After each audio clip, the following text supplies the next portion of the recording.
O mercado é o mundo. Nós transformamos em pergunta o que o Fórum da Liberdade torna como afirmativa. E aqui nós vimos no programa que, de fato, o mercado é o mundo, aqui para este lado, e não é bem assim para esse lado. Tá? Chegamos à conclusão. Agora, vamos às conclusões. Deputado Ciro Gomes, muitas ideias foram lançadas, vamos ver como é que dá para concentrar nesse arremate aqui. A questão para mim é o seguinte, há dois planos. Uma reflexão sobre o mundanismo e as vulgaridades da governança brasileira não resiste, e eu não vou ficar aqui de defensor disso. Nós estamos aqui num debate que pretende montar aí uma concepção de economia política. E eu não conheço, pode ter a maior diversidade institucional, fruto da variedade cultural da humanidade, não conheço nenhum experimento exitoso de desenvolvimento no planeta que não tenha por detrás de si alguns fenômenos. O Henri Maxud, como brilho de sempre, destacou: sólido nível interno de poupança.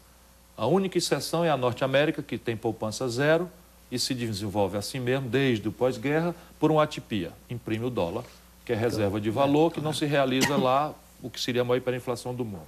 Segundo, sólida coordenação estratégica entre um Estado empoderado com um empreendedorismo ativo.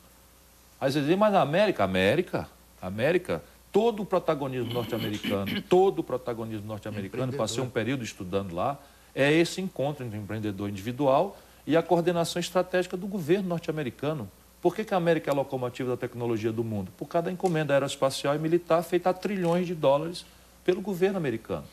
E por que o aço americano agora está passando um processo de reconversão? Porque o governo americano, desde o Reagan, que era ultraconservador na retórica, thatcherista, chamou lá uma reunião que eu conheço, as atas, em Camp David, e perguntou por que estamos perdendo a batalha para os japoneses. E dali saiu uma coordenação que mexeu com o horário de criança na escola para estudar matemática, até os padrões do motor de 4 cilindros dos Estados Unidos, para mudar um padrão. E o terceiro movimento é um sólido investimento em gente.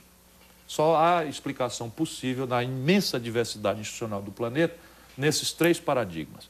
O Brasil está melhorando nos seus fundamentos de poupança, mas não é sustentável. Temos que consertar a previdência social e fundar entre nós um regime de poupança de longo prazo que se vincule ao investimento de longo prazo.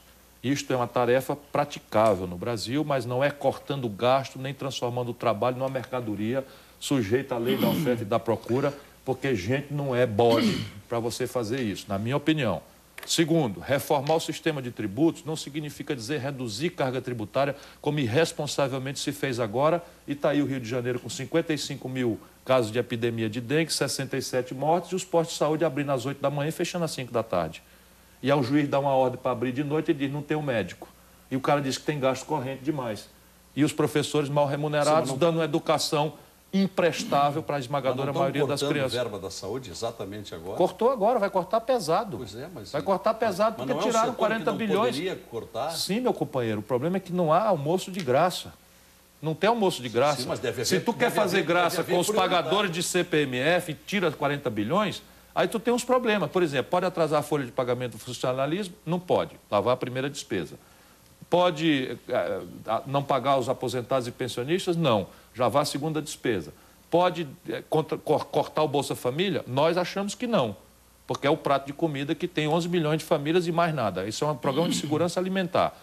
Terceiro, quarto, pode cortar o investimento? Se cortar tudo, não corta nada, senão 18 bilhões de dólares. Vai cortar onde? Na difusa despesa da saúde.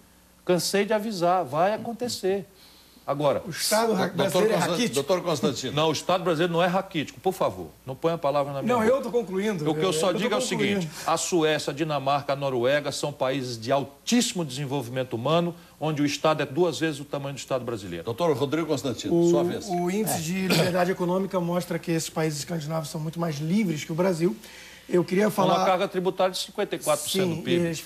Então, riqueza antes. Aparentemente, o buraco é mais embaixo. Eu gostaria de lembrar ao Ciro Gomes e aos espectadores que se dirigismo, o planejamento central, fosse solução e a máquina, a locomotiva do mundo, que é os Estados Unidos, fosse fruto disso, eu não entendo porque a União Soviética, com o Sputnik e tudo que fez... Quer que eu explique? Deixa eu só tentar terminar. Porque não é isso que eu estou defendendo. Chegaria lá. Eu gostaria de falar... Não, eu sei que não é isso que você está defendendo. Estou falando que o dirigismo estatal, o planejamento de cima para baixo... Coordenação é espontânea. A que não, mais coordenação estratégica. Eu acredito em coordenação espontânea, livre mercado.